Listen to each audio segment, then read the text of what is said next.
오늘 제목이 좀 셉니다.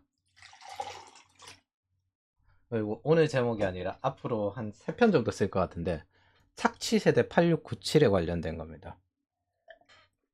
세대로는 이야기할 때 좀 주의해야 되는 게 있어요. 제가 일반어를 함부로 하지 말라고 하는데 어떤 세대 사례가 있어서 전부 일반화하는 것에 대한 주의를 해야 됩니다. 대표적으로 있는 거죠. 97은 폭주족 세대다. 오렌지족이다. 요 하는 사람들이 일부 몇몇이었거든요. 요 사람들을 두고 전부 오렌지 세대다, 뭐 폭주족 세대다, 요렇게 이야기할 수 없습니다. 세대로는 이야기하려면 세대 전체가 가지고 있는 전체적인 어떤 주류적인 성향, 그래서 그게 다른 세대의 기준점으로 구별이 된다는 게 첫 번째. 두 번째, 그 세대 전체가 어떤 경제적인 이익을 같이 향유하고 있다. 그래서 거기에 대해서 어느 정도 계층이나 아니면 어떤 그 주류적인 형태가 생기잖아요. 그거에 대해서 이야기할 수 있는 겁니다. 그래서 이 세대로는 생각보다 조심히 다뤄야 되는데 뭐 실제로는 조심히 다르나? MZ 거리면서 다 같이 몰아가지. 그래도 그건 어느 정도 지켜보려고 합니다. MZ 거리는 것도 일반화가 대부분이지만. 그래서 세대 전체의 주류적, 경제적, 문화적 흐름 요걸 좀 다를 거예요. 그래서 우리가 이걸 하자는 건 어느 정도 이해해 보자는 겁니다. 뭐 686이라 불리는 86세대 그리고 97세대 X세대라 불리는 97세대 요 세대를 좀 이해해 보자라는 겁니다. 뭐 이해해가지고 좋게 잘 지내자 이 뜻은 아니에요. 싸울 때 싸워야 됩니다. 애초에 기본적으로 착취를 하고 압제를 하고 있는 사람들이기 때문에 싸울 때 싸워야죠. 이거 다음 편이 압제 세대예요. 86. 60년대에 태어나서 80년대에 대학을 다닌 세대를 뜻하는데 이 세대가 엄밀히 따지면은 대학을 대부분 가던 세대는 아니에요. 본격적으로 대학을 가던 세대는 97세대입니다.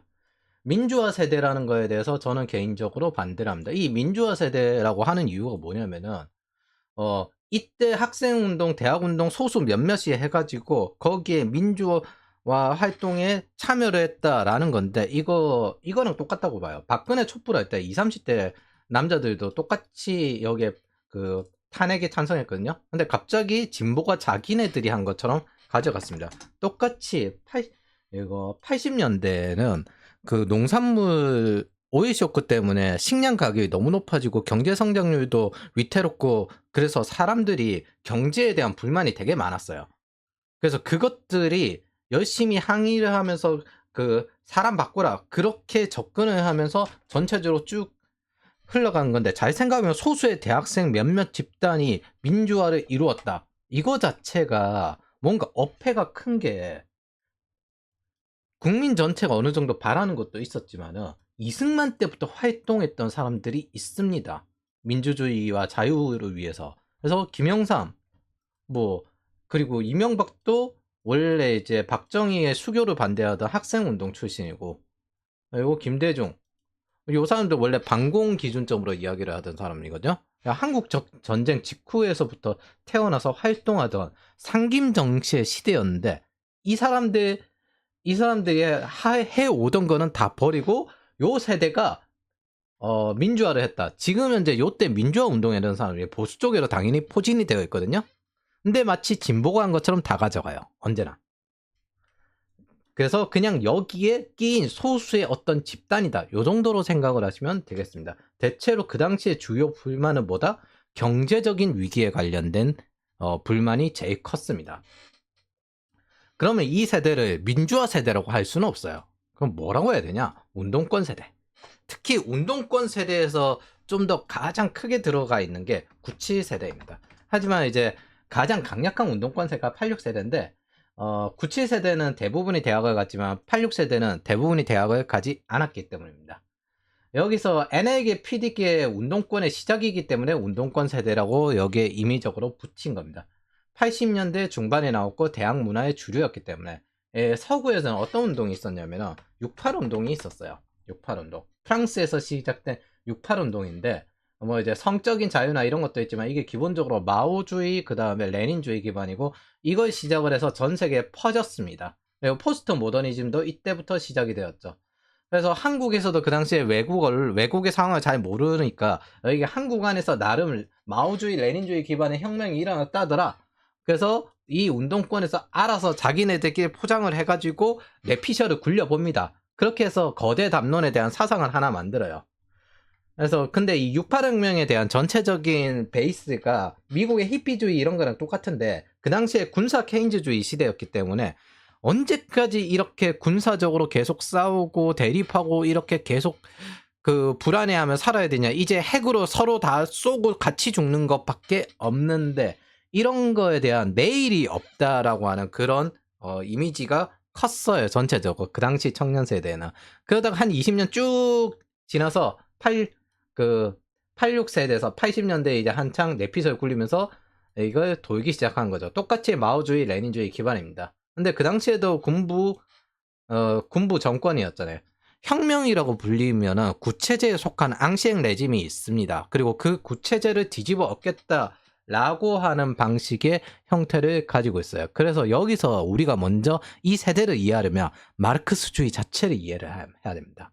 참고로 지금 현재 유행하는 레디컬 페미니즘도 지금 생겼습니다. 하지만 저 이제 68혁명을 통해서 원래 나왔던 거 리버럴 페미니즘, 여성도 사회에 진출해가지고 그냥 똑같이 자유롭게 직업 선택의 자유를 누려야 된다. 그 당시였거든요. 그게 쉽게 말하면 지금 맞벌이 하는 방식의 파워 커플이나 이런 것들이 경제 성장을 이루기도 했고 3차 산업혁명을 이루기도 했고 서비스업 기반의 그런 것도 했지만은 가장 크게 달라진 게 나락으로 떨어지는 출산율을 부활시킵니다. 그래서 지금도 각국의 경제 성장에서 가장 보수주의적 가치로 따지는 것들이 맞벌이를 해야 된다. 여자도 나가서 일을 해야 된다. 그런 방식을 가지고 있습니다. 그래서 이렇게 하는데 레디컬 페미니즘은 뭐가 다르냐면 요거는 그러니까 리버럴 페미니즘 같은 경우는 이제 보수주의적 페미니즘에 좀 가까워요. 자유를 중시하는. 근데 레디컬 페미니즘은 마르크스주의 세계관을 그대로 갖다 넣은 겁니다. 뭐 상위 문화가 있고 하위 문화가 있고 이 상위 문화에 대해서 하위 문화가 올라가서 혁명을 일으켜야 된다. 이 상위 문화는 압제자들이다. 압제자는 뭐다? 자본가다. 자본가의 그 대체되는 거 노동자. 이 하위 문화로 놓고 노동자가 이 압제자를 잡아먹어야 한다. 제국주의다. 그리고 식민지에서 여기 해방을 해야 한다. 서방이다. 서방 외의 국가에서 이것들. 반서방. 그리고 남자다. 그러면 여자다. 여기에 갖다 넣으면 레디컬 페미니즘이라는 거고 여기에 갖다 넣으면 노동자 운동이 되어버리는 겁니다. 그리고 지금 현재 전 세계에 많이 퍼져 있는 이 노조 문화나 이런 것들이 여기에 기반이 되어 있죠. 산업 노조에 있는 노동자의 권리를 추구하고 산업이 같이 발전하는 것과 달라요. 사회주의는 애초에 자본에 의한 지배 자체를 반대하는 입장이기 때문에. 그런데 현실적으로 화폐를 안 쓸 수도 없고 자본을 안 쓸 수도 없잖아요. 그래서 뭘로 많이 하냐면 완화시킨 게 은행으로 컨트롤하는 방식을 많이 씁니다. 은행으로 산업을 컨트롤해서 망할 기업은 망하게 해주고 안 망할 기업은 안 망하게 두고 이렇게 컨트롤하는 방식을 써요. 요게 뭐다? 이게 중국이 지금 아직까지 가지고 있는 거. 그리고 요걸 극복해서 민간 산업 자본을 넘어가면 금융 자본주의가 됩니다. 지금 원래 이 제도를 가장 잘 운영한 게 프랑스랑 일본이거든요. 중국이 그걸 받은 거고 원래 일본이 소련이 우리의 미래다 하면서 찾아올 정도로 복지 국가가 잘 되어 있었습니다. 그래서 원래 지금 NL계들이 가지고 있는 뉘앙스도 똑같아요. 반일본이지만 형태는 일본처럼 가야 한다. 이런 식으로 가지고 있는 뉘앙스를 가지고 있어요. 그게 이제 장기 집권 계획이고 그래서 전체적인 기반이 사회주의 마르크스 세계관이 차지를 하고 있고 이 세계관을 가진 사람들이 기본적으로 주류 세대의 리더 역할, 즉 기수 역할을 하고 있습니다. 쉽게 말하면 이 세대론이라고 할 때 이 세대론에 대한 전체적인 정치적 기수는 어떻게 되는가 파악했을 때 여기에 가깝고 대다수가 여기에 동조한다. 요 정도로 주류 문화를 잡으면 될 거예요. 개개인별로 보면 그렇게 할 수는 없지만 전체 세대를 따졌을 때 주류가 그렇게 된다. 이렇게 볼 수가 있습니다. 그리고 이거에 대해서 특별히 민주주의나 만약 자유민주주의에 대해서 생각을 한다면 이렇게 지지를 한다고 해서 뭐 그게 잘못되었다 어쩌고저쩌고 이야기할 수는 없고 그냥 졌으면은 순종하거나 아니면 끝까지 싸우거나 아니면 튀거나 이 셋 중 하나밖에 없어요. 그래서 기본적으로 하위 문화로 상위 문화를 뒤집어 엎는다. 요 기절을 가지고 있습니다. 그게 뭐예요? 데모죠. 현대 민주주의 선진국은 기본적으로 혁명을 긍정합니다. 미국, 프랑스, 영국, 우리나라는 민주화 혁명 있죠? 이거 한국도 긍정해요. 명예혁명, 이거 시민혁명, 미국은 무슨 혁명이었죠? 독립인가? 어쨌든 혁명 자체는 애초에 사회주의와 무관하게 앞질 구체제를 뒤집어 엎는 것을 뜻하기 때문입니다. 지금 현재 사실 엄밀히 따지면 모든 세대들은 한 20년 기준점으로 해가지고 윗세대들의 싸워가지고 이겨서 차지하는 형태를 가지고 있습니다. 그런데 이제 전 세계 똑같은 형태인데 이 68혁명 세대를 뒤집지 못하는 지금 MZ 세대들이 포함되어 있어요. 상대적으로 MZ 세대들이 너무 순합니다. 옛날 세대들은 답 없이 그냥 반정부 활동을 하고 그렇게 했는데 지금 현재 아랫세대들은 순해요. 순한 게 첫 번째. 두 번째, 숫자가 딸려요. 기본적으로 전 세계가 저출산이기 때문에 숫자가 딸립니다.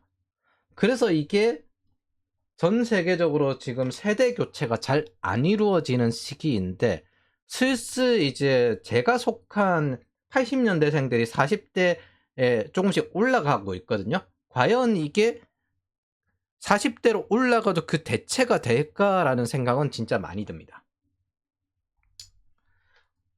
어쨌든 다시 돌아가서 이게 단순히 우리나라 이제 8697을 뜻하는 게 아니라 여기 전 세계적인 뉘앙스를 가지고 있어요. 오바마뿐 아니라 가장 대표적으로 트리도.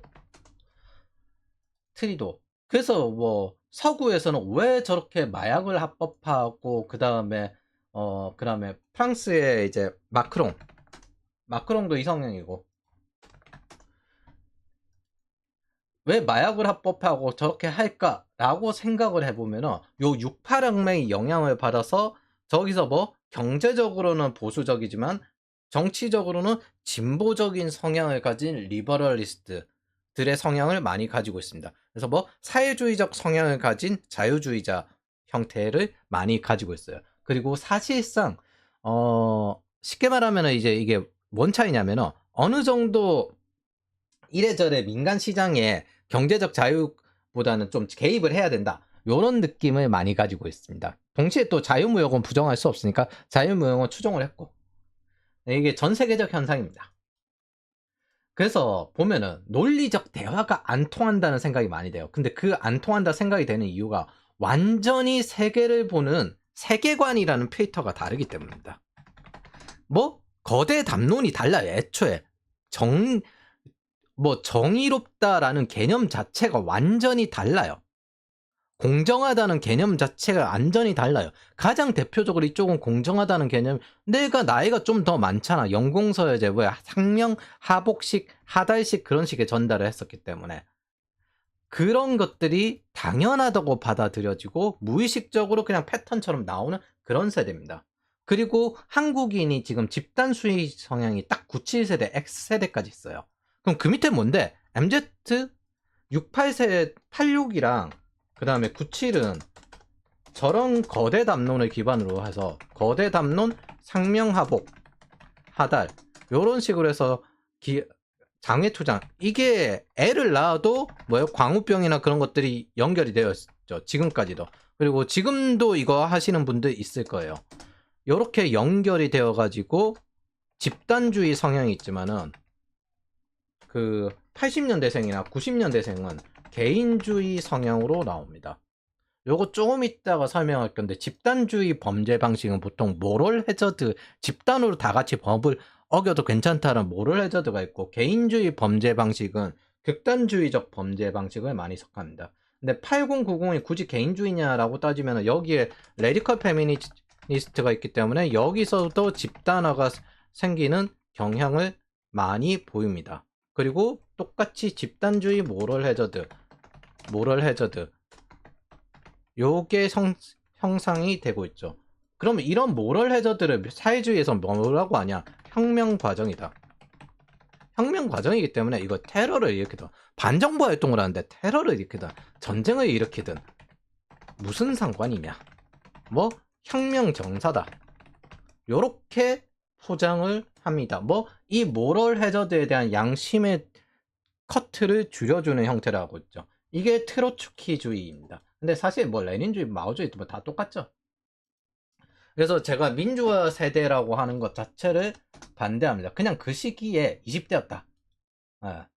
구체제에 성가하지 못하는 걸 성가하도록 지지한다. 뭐 근데 이거 뭐 70년대에 상김정치하면서 40대 기술원으로 바꿔가지고 여기서부터 일제강점기 세대에서 주도권을 가져와서 요렇게 넘어간 거였거든요.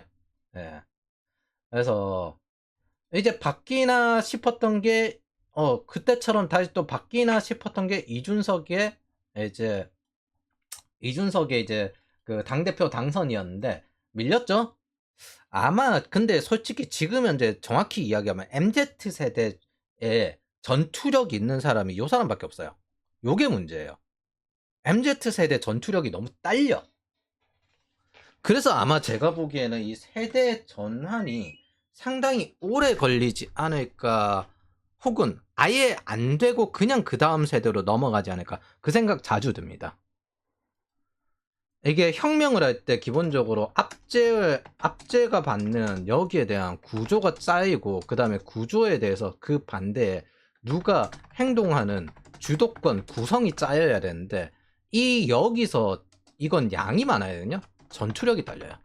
싸워서 이겨가지고 리그 올라가가지고 딱 3명 남은 게 삼김이거든요. 일제시대부터 주류였던 사람들 밀어내고, 그 딱 돌아가는 게 삼김이었고, 삼김 밀어내고, 삼김 시대 딱 끝나고 한 90년대 중반부터 이제 86 세대들이 진출을 하면서, 뭐 국회의원 이렇게 하나 둘씩 쭉 들어가고 그렇게 하면서 전환을 이루었는데, MZ로 넘어오는 건 수명 길어지면서도 점점 더 안 될 것 같아요. 인구도 딸리고. 사실 이건 전 세계적인 세대 전환이 좀 힘든 이런 문제이기도 합니다. 그래서 여기서 이 세대를 이해하는데 가장 중요한 주류는 운동권을 이해하는 게 핵심입니다. 왜? 86 세대가 만들어서 97 세대로 던졌기 때문에. 그래서 이 세대는 민주화 세대라고 부르기에는 매우 어렵습니다. 우리가 뭐 그 촛불 그걸 했다고 해서 촛불 세대라고 이야기하지는 않잖아요. 그래서 민주화 세대라고 이야기하기에는 굉장히 어렵고 운동권의 기반을 만든 세대다라고 시작을 하면 되겠습니다. 그래서 이 세대의 리더이고 여기에는 나머지 따라갔기 때문에, 즉 전체 운동권이라고 생각하면 됩니다. 지금 현재 진보 주류 캐스팅 보트라고 하는 거는 어느 정도 왔다 갔다 하긴 하지만 기본적으로 진보가 주류입니다. 이 86 세대가. 여기서 이제 NL계와 PD계가 나오는데, NL계는 뭐냐? 민주노총으로 이제 많이 전환된 북한의 주체 사상이에요. 북한의 주체 사상이 뭐다? 한국은 미국과 자본가의 식민지가 되는 곳이다. 그래서 북한에서 가르치는 게 이거죠. 명동에 가면 누나를 파는 소녀가 있다. 뭐 미국의 식민지에 대해서 그 누나를 사고 앉아 있다. 네, 요렇게 이제 북한에서 짓거리는 건데, 뭐 거기까지는 아니라 하더라도 기본적으로 가지고 있습니다. 똑같이. 그래서 민주노총 기반이고, 그거죠. 민족주의 좌파. 요걸 기반으로 하고 68세대 전대협에서 97세대 한 총련이 쭉 이렇게 물려봤습니다. 그리고 전대협 출신, 한 총련 출신 국회의원도 민주당의 한 축이죠. PD계. 그 자본가와의 계급투쟁, 요것만 따진 겁니다. 요것만. 그냥 한국이 어느 정도 경제 성장을 했고, 미국이랑 좀 어느 정도 경제 성장도 했고, 식민지라고 하긴 좀 그렇지 않냐. 그냥 뭐 계급투쟁. 그래서 요 세대들이 NL계에 굳이 이제 꼭 이게 자기들도 알거든요. 자기네들 세대도 얘네들은 완전 간첩 새끼들이다. 아는데 이걸 그대로 개입하긴 그러니까 PD계 쪽으로 많이 기우는데, 이쪽이 보통 북유럽 무새입니다. 근데 정확히는 유시민이나 조국이 여기 속하는데, 이게 이 이론에 대해서 이쪽은 북한을 이상국가라고 쳤다면 여기는 이상국가가 있어야 될 거 아니에요. 어떤 경제적인 모델에 대한. 그래서 처음에 소련을 잡았어요. 레닌주의 공부하던 사람들이니까. 근데 붕괴를 합니다. 이게 80년대예요. 야씨, 안 되겠는데? 그래서 독일로 잡아요. 이상국가를. 그래서 3인주의로 회전을 하는데 하르츠 개혁을 합니다. 와, 이게 제2 인터내셔널 원조. 근데 이게 하르츠 개혁으로 회전을 합니다. 그래서 뭐 해고 자유화 이렇게 되니까 야, 이거 안 되겠는데? 그러다가 오바마가 사회주의자 성향이 있긴 한데, 기본적으로 어쨌든 대충 여기서는 자유사회주의자라고 할게요. 네. 스웨덴을 띄워요. 그래서 사회주의 아주 훌륭한 국가다. 오바마 자체가 애초에 그렇게 말했습니다. 스웨덴은 사회주의 훌륭한 국가다. 우리도 저렇게 되어야 한다. 그래서 이상 국가를 스웨덴은 잡습니다. 문재인 때 스웨덴, 북유럽 이렇게 하면서 그게 지금 현재 탈원전, 뭐 임대 천국이 되어야 된다, 임대 천국, 이거 이야기하는 게 여기 기반이에요. 요걸 이상 국가로 잡았기 때문에. 우리나라가 저 도시국가급을 이상 국가로 잡았다는 것 자체부터가 어이가 없는 겁니다. 지금 현재 선진국화된 국가 중에 도시국가 아닌데 선진국화된 국가 없습니다. 중진국 함정 벗어났고 도시국가 아닌데 선진국화된 국가 우리밖에 없다고요. 그럼 왜? 우리는 스타트업 그 붐을 일으켰으니까.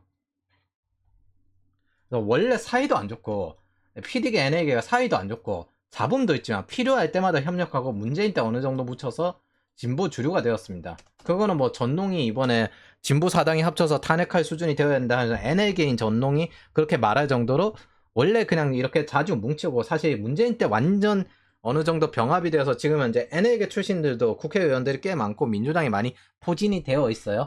여기서 이게 있는데, 번외적으로 이야기하면 김대중이랑 노무현 때 NL계가 자기네들 청거를 받을 줄 알았는데 PD계만 청거를 받고 NL계는 청거를 안 받아요.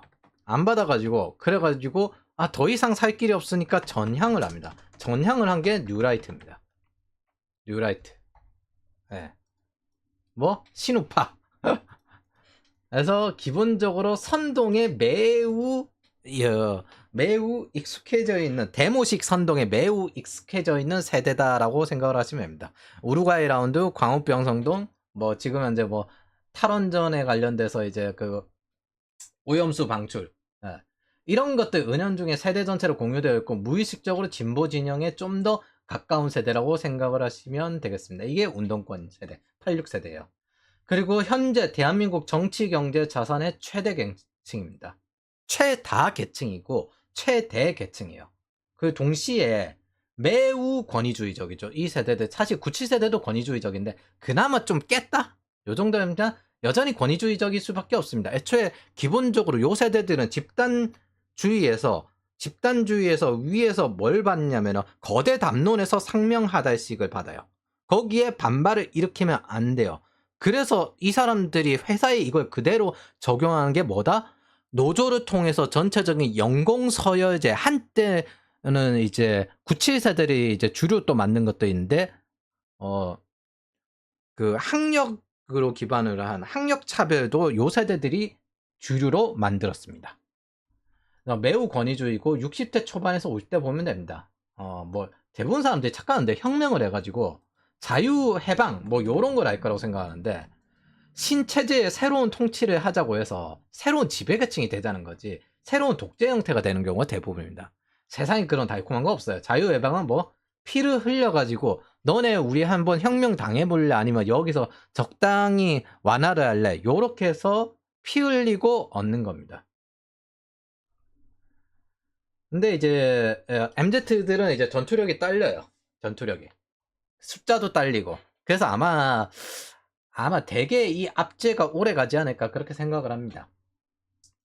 그래서 97세대에 대해서 이제 설명해 볼게요. 요 세대가 대학을 대부분 갔거든요. 대학을. 네. 대학을 대부분 가고 90년대에서 이제 2000년대 여태까지 이제 2000년 초반까지 대학 생활을 하던 사람들이고, 그래서 절대 보수화되지 않을 세대라고 진보에선 이야기합니다. 실제로 그렇고 요 세대가 그대로 여기 PD계와 NL계의 정신을 이어받아서 반보수, 반일본, 반미국 요렇게 가지고 있는 세대라고 생각합니다. 생각하시면 됩니다. 보수는 악이다, 일본은 악이다, 미국은 악이다. 요게 가장 기본 베이스가 되는 세대예요. 그래서 반대로 중국에 대해서는 상당히 친화적입니다. 친중에 가까워요. 친중. 그래서 선배 86세대가 대학에 그때 이제 요 세대들 그 86세대들은 대학생이 별로 없으니까 대학에 있던 그 선배 세대들이 그대로 97세대에게 전달을 해가지고 진보화된 20대를 보낸 세대입니다. 그래서 이제 전대협에서 한 총련으로 넘어온 거죠. 이때 많이 하던 게 농활이에요. 농활이 뭐냐? 민주노총 전동이 NL계 이제 양대 산맥인 것처럼 북한의 대학진 운동, 소련의 집단 농장 이런 것처럼 이제 농촌을 중시하는 경향이 있습니다. 근데 이게 90년대에 식량 위기가 한 세네 번 요렇게 있었거든요. 우리나라 자체가 식량 생산이 안 나요.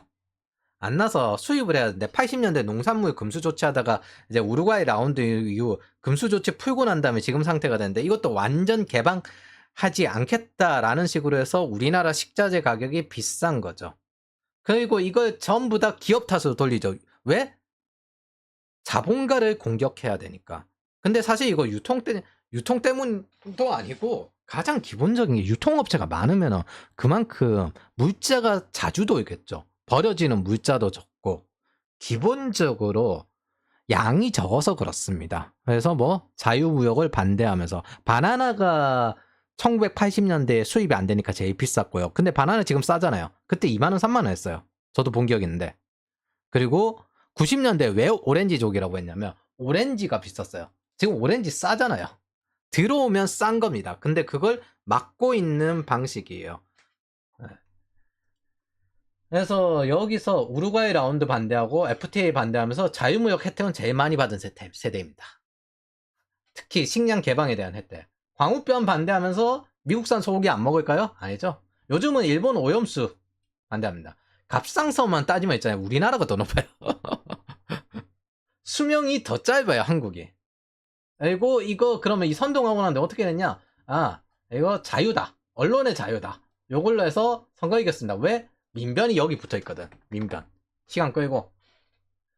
그래서 한때는 90년대 보면은 요 전대협과 한총련 99년 쭉 보면은 여기 수배 당하는 거 풀어주면서 여기서 풀어주면서 어느 정도 정치도 진출하고 하지만 이적당체 명예를 지고 3년째 공안당국으로 또 쫓기고 있다. 97세대는 요때 아직 쫓기고 있죠. 그러다가 이제 요즘 이제 많이 떠가지고 86세대 좀 은퇴하고 97세대가 해먹자 정치권에서 지금 싸우고 있는 거예요.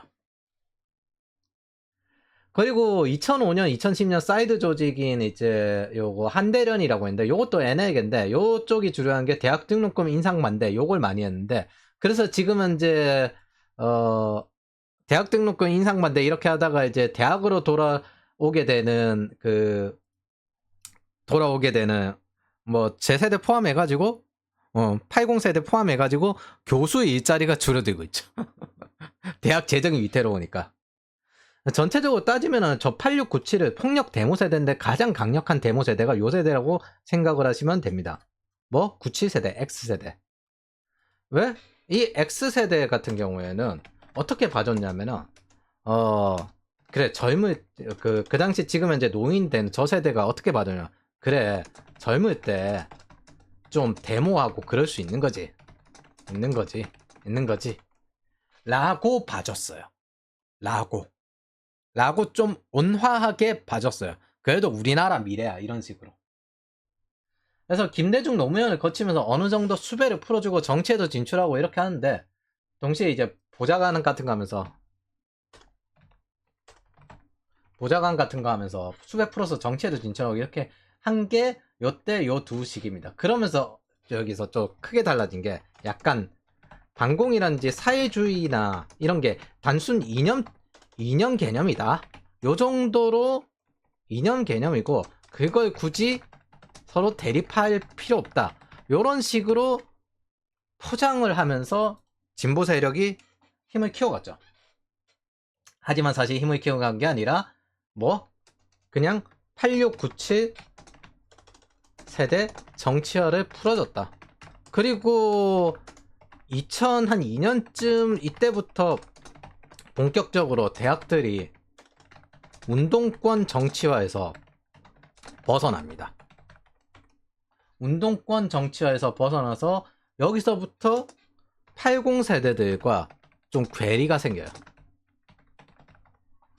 80 세대들과 괴리가 생깁니다. 그럼 요때 이렇게 데모하던 사람들 다 어디로 갔냐? 보통 이제 민주노총에 투신하는 거죠. 민주노총 나이가 마치 뭐 늙은이들 생각을 하시면 2019년 평균 나이가 45세입니다. 뭐 2000년대에 이제 자유무역 즐기면서 여기서 뛰어들었을 때가 그 이전에 더 젊었다는 거잖아요. 30대였어요. 30대. 그때. 그래서 뭐 97세대가 메인이라고 생각하시면 됩니다. 민주노총 메인 세대는. 이들이 사회 전체 주류 세대가 되니까 뭐 N에게 종북 간첩 사건은 계속 생기나 묻혔습니다. 마치 이념 전쟁은 이쪽은 계속 하는데 이런 건 왜 잡느냐? 요런 식으로 접근을 하는 선동이 일상화가 된 상태예요. 그리고 그게 뭐 이 주류 세대들이 다 동조를 해주는 상태죠. 자, 그러면은 이거 실제로 확인해 보면 2024년 총선 같은 경우에도 40대 이쪽을 보면은 이 차이가 엄청 큽니다. 그럼 2016년 이 사람들이 30대일 땐 어땠냐? 30대일 때도 마찬가지입니다. 대다수 기본적으로 진보 지지고 반보수적 성향을 가지고 있습니다. 그래서 2024년 현재 기준점으로 따지면은 여기서 뺄 거는 50년대생 뺄 거예요. 1960년에서 1979년 65세에서 45세 요 사이 정도 할 겁니다. 물론 이제 요 밑에 뭐 보통 88세대까지도 진보화되어 있다 이렇게 이야기하기도 하는데 뭐 일단 기본적으로 좀 괴리감이 상당히 좀 있는 건 있어요. 왜냐하면은 80년대생이 가지고 있는 거는 처음에 들어왔을 때 그 당시에 학력으로 인한 서열제가 되어 있었어요. 그래서 왜 디자이너, 왜 개발자, 왜 마케터 이런 걸로 갈 수밖에 없었냐면 전통적인 워터폴 제조업 있는 곳에서 들어갈 수가 없었기 때문에 거기에 외주를 받고 신산업으로 튈 수밖에 없었습니다. 그리고 그 당시에는 그게 4D 산업이라고 했고, 그리고 무엇보다도 이 80년대 초반생들이 가지고 있는 이 세대들에 대한 경제를 알고 있으면 원한이 있습니다. IMF 끝나고 난 다음에 저 세대들을 살리겠다고 여러 가지 돈을 풀었거든요. 그렇게 돈을 풀었을 때 문제가 뭐가 생기냐면은 노인들의 노후 자금이 녹아요. 그게 노인 빈곤이 지금까지 이어지는 이유입니다. 노후 자금이 녹으면서 동시에 뭐 아랫세대들, 청년 세대들은 부동산도 내면서 인플레이션으로 인한 자금이 녹아요. 그리고 그 부동산 대박을 일으킨 세대가 요 두 세대죠. 2000년대 부동산 대박을 일으킨 세대가 86세대, 그리고 2010년대 부동산 먹고 문재인 때 대박을 일으킨 세대가 지금 현재 40대들입니다. 그래서 대한민국 최대 이 인구 계층인데 최소 20년 후에도 동일합니다. 요 중간 세대들이거든요. 그래서 30년, 40년 갈 수도 있습니다. 그리고 지금 현재 기준 2024년 기준 여성 평균 수명 90.7세, 남성 평균 수명 86.3세. 근데 이거 점점 늘어날 거잖아요. 30년 갈 수도 있습니다. 이 세대가 이렇게 올라갈 수 있어요. 그래서 제가 2021년부터 하는 게 이거 국가 부채 때문에 다 모두 튀어라. 앞으로 세금 엄청 올라갈 거다. 그렇게 이야기를 했습니다. 그게 기본적인 온보딩이에요. 왜 멈췄어?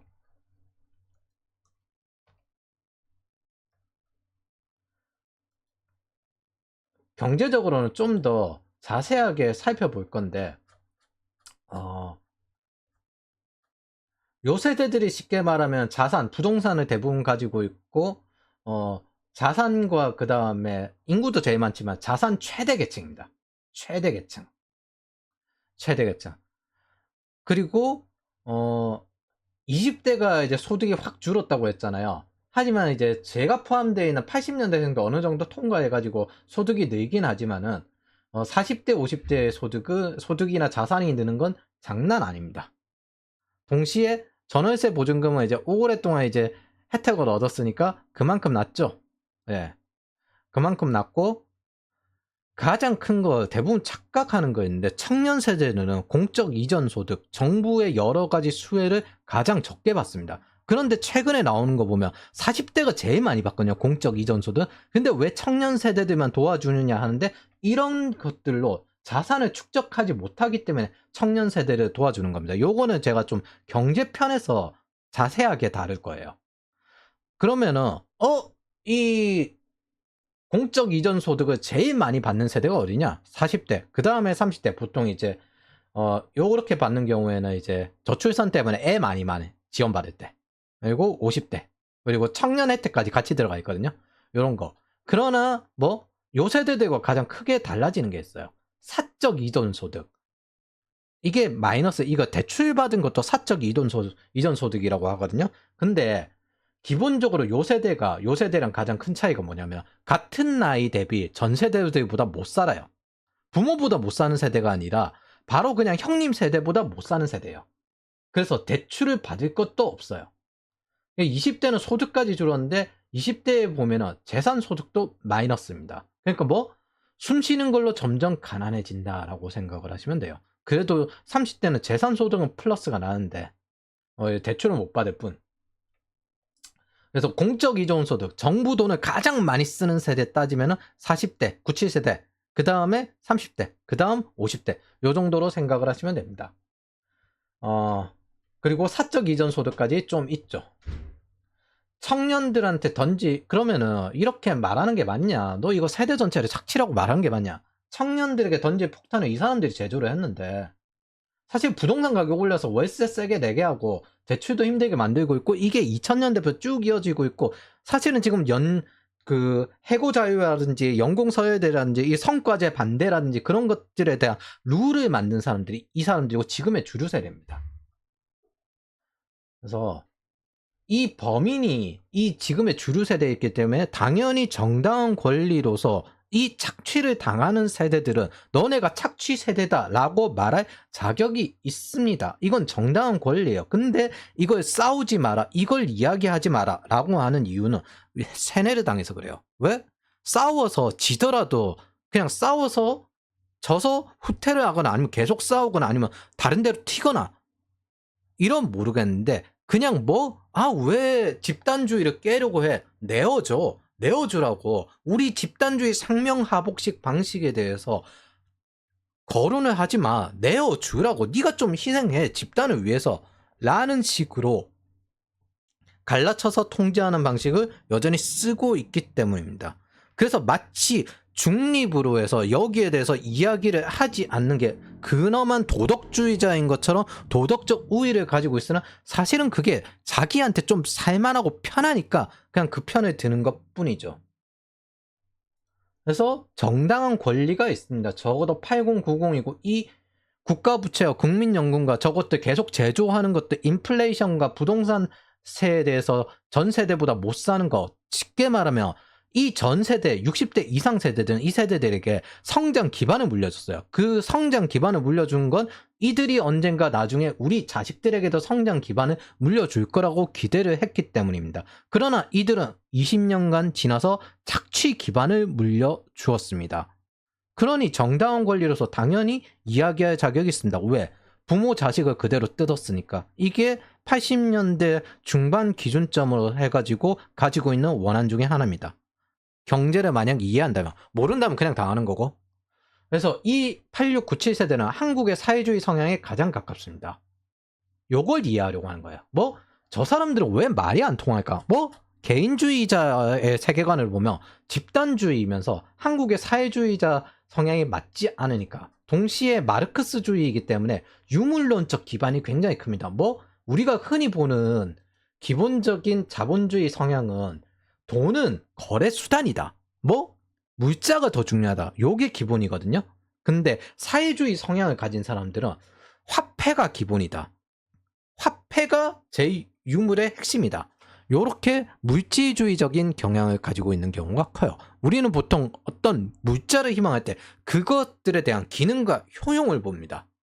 그런데 유물론적 사고관을 가진 사람들 같은 경우에는 돈이 메인이다. 물질을 보는 경향이 커요. 그래서 이들이 포스트 모더니즘 기반 집단주의 세대입니다. 이거 너무 과한 거 아니야? 대부분 사람들이 제가 아는 북한 해킹 이런 거 방어하고 연구하시는 분들 있거든요. 그분도 민주노총에 가입해야 된다. 이렇게 주장하시는 분들도 있어요. 97세대는. 그래서 간첩 혐의가 맨날 나오죠. 이거 아직까지 민주노총은 미군을 몰아낸다 이런 게 들어가 있어요. 뭐? 주체 사상을 기반으로 하니까. 그리고 이제 사실 참여연대 기반으로 어느 정도 다 통합이 되는데 여기에 민변도 있고 민변이 전체 제일 이제 진출되는데 한 번도 사회주의에서 이 사람들 뺀 적은 없거든요. 그리고 반자본주의적인 성향을 가지고 있는데 이게 대한민국이나 아니면 전세가 좀 희한하게 되어 있는 게 예를 들어 기독교에 대해서 이야기하면 뭔가 나쁜 것처럼 합니다. 근데 마르크스주의는 종교의 자유를 인정하지 않잖아요. 네, 이슬람에 대해서 뭔가 이상하다 이야기하면 그거에 대해서 나쁘다고 합니다. 이거 전 세계적으로 가지고 있는 뉘앙스거든요.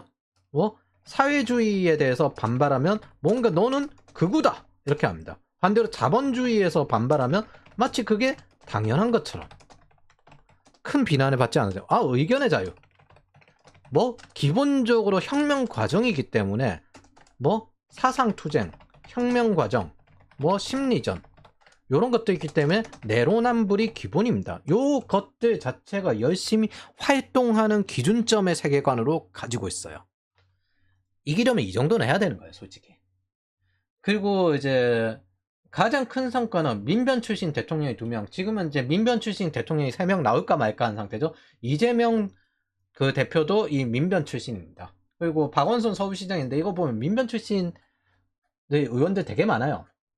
되게 많아요. 이거 보면은 오세훈 시장은 이제 여기 보수로 전향을 했고 나머지는 대부분 민변 출신 쪽이 많은데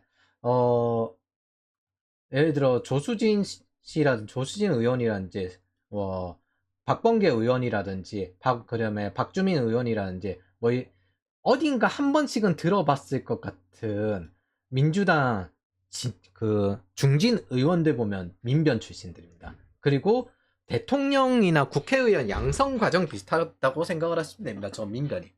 그래서 사이는 어느 정도 안 좋을 수는 있어도 N에게 PD계는 한 몸이다. 뭐 진보로 한 몸이다. 이렇게 생각을 하시면 되겠습니다. 자, 그럼 이 9786의 주류 성향이 뭐냐? 반보수, 반일본, 반자본주의, 뭐 반미국도 있죠. 대한민국 이것들을 뭘로 포장을 하냐? 거대 담론이 하나 있어요. 거대 담론. 이 모든 투쟁 과정은 대한민국 민주주의를 지키는 거다라는 식입니다. 그러면서 자유 없는 민주주의를 굉장히 잘 추구합니다. 자유를 추구하면 뭐라고 해요? 야, 너 극우다. 자유지상주의다. 사실 근데 이 자유지상주의를 주장하는 사람이 있거든요. 밀턴 프리드먼이 뭐라고 했냐면은 뭐 저기 불법 체류자도 다 받고 마약도 합법화해라. 이게 진짜 자유지상주의인데 자유지상주의 성향인데 이 자유지상주의 성향을 어디서 하고 있습니까? 글로벌 진보에서 하고 있죠. 난민 게이트키핑 하지 마. 사실 보면 뭐 이것도 옹호하고 무조건 게이트키핑 하지 말고 다 받아. 자유지상주의 성향은 이쪽이 하고 있습니다.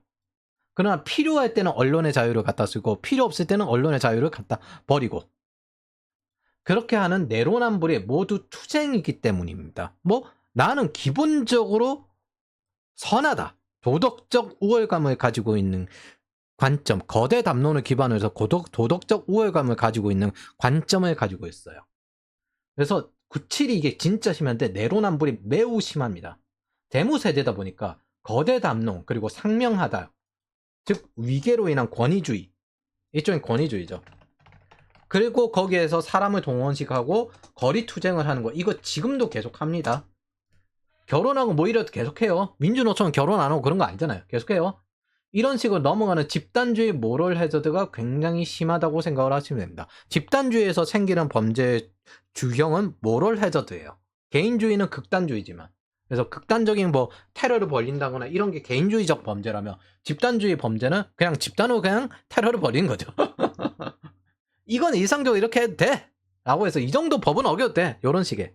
저 세대가 전체가 저런 거 아니야. 전체는 개개인별로면 그럴 수 있죠. 근데 대부분은 그렇습니다. 그럼 개개인별로 보면 그렇게 보지 말라는 거. 저 세대 전체가 저렇다라고 하는 거는 그냥 세대 전체의 주류가 저렇다는 거고, 개개인별로 당신이 이렇지, 개개인별로 이렇게 따지지 말라는 거예요. 뭐 서구인이 중국인, 한국인, 일본인 구분 못하는 것처럼 모든 아시아인이 중국인 이렇게 따지지 말라는 거예요. 개인에게는.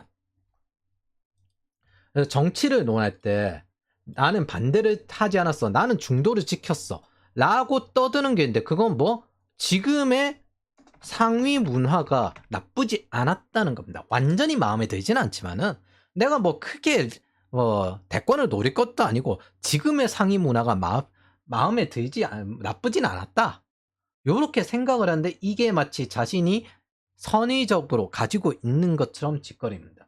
근데 민주주의라는 통치체제는 결국 뭐 전쟁 그리고 혁명보다는 투표에서 이겨라, 지면 튀거나.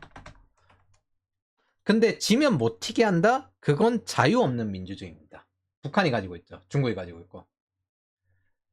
그래서 요런 상태라고 생각을 하십니다. 참 이 집단주의 모럴 해저드에서 전체적으로 9786이 가지고 있는 거 있죠. 뭐 알바노, 부채 생성, 그 다음에 국민연금 알바노, 그리고 기본적으로 범죄율이 매우 높습니다. 이것도 이야기할 거예요. 그럼 착취 세대라는 게 너무 심하지 않냐 이 말이. 근데 착취를 당하는 세대 맞잖아.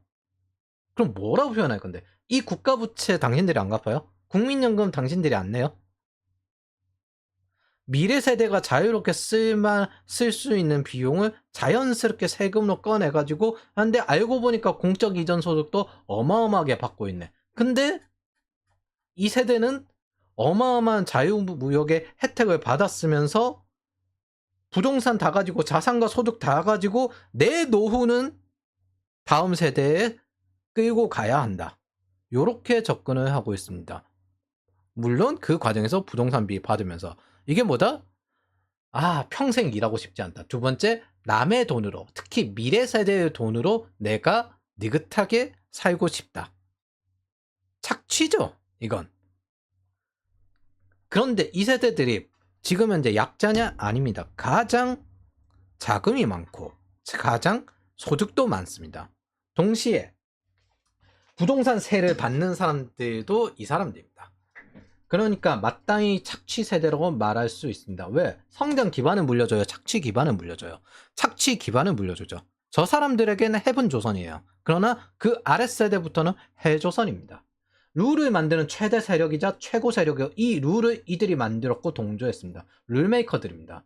그럼 2024년 청년들에게 던지는 룰과 법치들이 멀쩡히 잘 돌아가는구나, 그렇게 느낍니까? 아니죠. 국민연금 소득대체율 이러고 앉아있는데, 룰 그 자체는 그 세대가 아랫세대를 편하게 착취하게끔 되어 있고 그걸 만든 사람들이에요. 애초에 지금 룰을 만드는 사람들이고 거기에 대해서 마땅히 평가할 만한 권리가 있습니다. 아랫사람은 마땅히 평가할 만한 권리가 있고 윗사람은 게이트키핑을 할 권리가 있어요. 그럼 이 사람들은 왜 이렇게 생각하냐? 사회주의 이상경제에 다가가야 하니까. 뭐 소련에서부터 쭉 내려와서 이제 스웨덴인 거죠. 북유럽 묵세가 되어 있어요. 지금은 북유럽 묵세. 그래서 스웨덴, 북유럽 이렇게 하는데, 지금 현재 스웨덴이 갑자기 전기세 너무 올라가니까 안 되겠다, 원자로 10개 건설했건 탈원전 앞장서고 환경 앞장서던 스웨덴이 지금 싹 바꾸고 있죠. 독일도 바뀌고 있고. 전기차 안 돼. 이 전체적으로 국가급 연공서열제를 만들고 있는 세대들이 이 세대들입니다. 그러면서 그 세대들이 전체 MZ를 거리고 있죠. 뭐 간단히 이야기하면 MZ 검색만 해봐도 MZ세대는 어쩌고 모르겠다 해서 이해를 못하겠다, MZ세대 좆됐다, 뭐 어쩌고 이런 계속 이야기하는 거예요. MZ는 도저히 이해할 수가 없다, 얘들 왜 이러냐, 어쩌고 이럽니다. 여러분들이 저렇게 말할 때 당연하게 착취세대라고 부를 수 있는 자격이 있습니다. 왜냐하면 실제로 착취를 당하고 있고 압제를 당하고 있잖아. 정당한 권리니까. 근데 뭐 전투력이 딸려서 싸울 생각은 안 해. 권력이란 건 있잖아요. 싸워서 쟁취하는 거지. 가만히 앉아있고 나이 든다고 주어지지 않습니다. 저들도 엄밀히 따지면 30년 동안 저 윗세대 보수 노인들이 쳐 죽으면 그 사람들이 40대일 때부터 보수 노인들이 쳐 죽으면 우리 시대가 온다, 그렇게 싸워서 지금까지 도달한 겁니다. 그럼 저들이 이런 것들을 하는 것들이 MZ를 이용하고 싶어서 지금 저러는 걸까요? 아니면 MZ를 이해하고 싶어서 저러는 걸까요? 잘 생각해 보시기 바랍니다. 100% 저는 이거라고 이야기합니다. MZ는 일 안 하고 못 믿을만 하다. 니네는 믿을만 했냐? 민노총 한노총 믿을만 해요? 영공서열제 주장하고 해고자유화 반대하고 이거 믿을만 해요? 내 자식들 이거 받아라 하면서 지금 의욕이 떨어진다 빨리 성과금 내놔 믿을만 해요? 일하는 거 믿을만 해? 아니지. 계약 안 지키지 기본적으로는. 일부 몇몇 사례를 가지고 하는데 이쪽은 주류라고요. 근데 MZ에서 이런 사고 치는 건 사실 주류는 아닌데 이전보다도 일도 훨씬 더 많이 하고 경제 참여율도 훨씬 높습니다. 근데 민노총 한노총은 주류잖아. 그래서 지금 폭탄 제조 중입니까? MZ 거리면서 이거 뭐 분리하고 심리전 선동하는 걸로밖에 저는 안 보입니다. 다음 세대 떠넘기라고 담론 자체를 자꾸 다른 걸로 시선을 돌리는 거예요. 그럼 내가 이걸 쓰는 이유는 뭐냐? 8697 위어라고? 위어에서 뭐가 다 바뀌는데요? 안 바뀌어. 이 상명하복식 연공서열제 인간들이 이거 보면서 내가 대오각성하겠습니까? 저 거대 담론이 마르크스에서 바뀌겠어? 그렇지 않습니다. 그러면서 그럴듯하게 도덕적 우월감이나 과시하겠지. 언제나 지금 있는 제가 이거 보는 청년 세대들이 교훈을 얻어야 하고 동시에 리스크 매니지먼트를 해야죠. 튈 수 있는 사람은 튀어야 되지만 못 튀면 어떻게 해야 된다? 하다못해 중산층 안으로 들어가야 된다. 계속 돈 뿌릴 테니까. 그리고 그 다음에 어떻게든 10대들을 뜯어먹을 작정을 해야 된다. 뭐 40대들의 아들 딸들. 국가 전체가 8090 MZ를 뜯어먹다 못해 조롱 수준으로 지금 문화가 돌고 있는데 MZ 검색만 해도 이게 가스라이팅이지. 8697이 MZ에게 최소한 직거래 자격은 없다. 이걸로 시작하려고 합니다. 뭐 니네들은 그 자격이 없다. 그리고 그것들에 대해서 숫자적 근거를 이야기할 거예요. 요게 목적이에요. 8697이 MZ 거리면서 니들의 여기에 훈수질할 자격이 없다. 너네들이 없으면 오히려 해피하다. 근데 있잖아요. 저 정도로 자금이 제일 맞으면서 대한민국에 제일 정신건강 안 좋고 자살 고위험군이고 한다는 사람들이 저 사람들입니다. 4050. 그런 것들에 대해서 어떻게 왜 저렇게 되었는지 그걸 이야기할 겁니다. 여기서 두 번째 질문이 있어요. 너는 왜 50년대 세대는 뺐는데 90년대 식량위기 한 3-4번 왔거든요. IMF 포함해서. 이때 자녀를 낳으신 분들이 보통 이제 30대 초반 정도 될 거예요. 이때 일자리 있고 식량도 없는데 부모로 애 키우면서 돌본 분들입니다. 쉽게 말하면 나는 굶어도 자식은 먹였겠죠. 그러니까 여러분들이 30대 초반 정도 되는 이상의 나이면은 그 부모님에게 감사해야 될 게 있습니다. 이거는 글로벌 위기였기 때문에 뭐 어떻게 개인이 할 수 있는 것도 아니고. 그래서 감사하면서 하세요. 그 58 개띠의 상징성이 있습니다. 보통 58 개띠 요분들일 텐데 무엇보다 성장 기반 물려주고 노후 빈곤이 된 30% 정도 된 세대가 이 50년대생입니다. 쉽게 말하면 착취보다는 인플레이션의 노후 자금을 녹여버린 어려운 분들이고 40년대생은 그보다 더 심하죠. 근데 뭐 요 세대들이 성장 기반을 열심히 만들고 여러 가지 사실 그 과정에서 세금도 뜯기고 그랬거든요. 그래서 포항제철이나 이런 반도체 공장이나 이런 것들 중화 기반을 저 세대 시대를 거치면서 만들었는데 그 혜택은 못 받았어요. 어떻게 받았어요? 그 혜택은 못 받았고 저 97, 86 요 세대들이 들어가서 그 혜택을 다 받았습니다. 반도체도 이때 시작됐고 포항제철도 뭐 이때 요런 시기라고 생각을 하시면 됩니다.